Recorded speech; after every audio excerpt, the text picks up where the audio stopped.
जब कोरोना का समय था, हम सभी जानते हैं कोरोना काल में आयुष मंत्रालय के द्वारा पूरे देश में ये घोषणा की गई थी कि लोगों तक, जन जन तक काढ़ा और शमशमनी बटी पहुंचाई जाएगी। उस समय देखिए, आप जानते होंगे आचिशी जी विराजमान थे इंदौर में कि एक वैद्य उनके गुरु चरणों में उपस्थित हुए और उनसे चर्चा के दौरान आचिशी ने उनसे कहा कि देखिए, कोरोना का आचिशी को उन्होंने बताया कि आयुष मंत्रालय ने ऐसी घोषणा की है। आचिशी जी उनसे कहते हैं बहुत अच्छी बात है। आचिशी ने उनसे कहा कि नर्मदा के तट पर है वो, वहां ऐसी औषधियां स्वभाव से ही उत्पन्न होती है जो हानिकारक नहीं होती, क्योंकि उसमें कोई रसायन नहीं होता। उसकी विशेष गुणकारी औषधियों गुण होते हैं और वो बहुत ज्यादा लाभ पहुंचाएगी। तो आप ऐसा कीजिए, आप अपनी रसशाला में औषधियों का निर्माण कीजिए।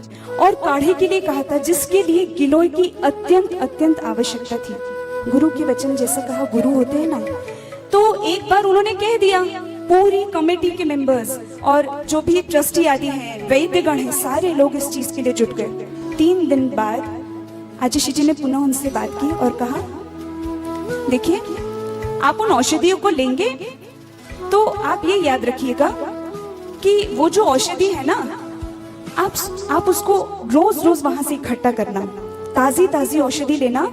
और अब पूर्णाइयों को ये औषधियां पूरे मध्य प्रदेश में निःशुल्क पहुंचाने का कार्य करना है।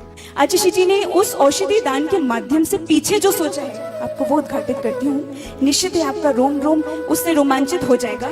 आचिशी जी ने उनसे उसके बाद कहा कि उस तट के किनारे बहुत सारे कोरोना की वजह से ऐसे लोग रहते हैं जो अभी किसी कार्य को वो कर नहीं पा रहे हैं, घरों में वो बंद रहते हैं और उनके पास कोई कार्य नहीं है। तो आप उनसे कहिएगा, उनमें से कई ऐसे लोग हैं जो नदी के किनारे जाके मछलियों को पकड़ते हैं और उनको बेच करके अपनी आजीविका चला रहे हैं। उनको बुलाइए, उनसे कहिए कि आप हमें रोज जंगल से गिलोय इकट्ठा करके दीजिए, हमें उन सारी औषधियों को दीजिए जो आप वहां जानते हैं।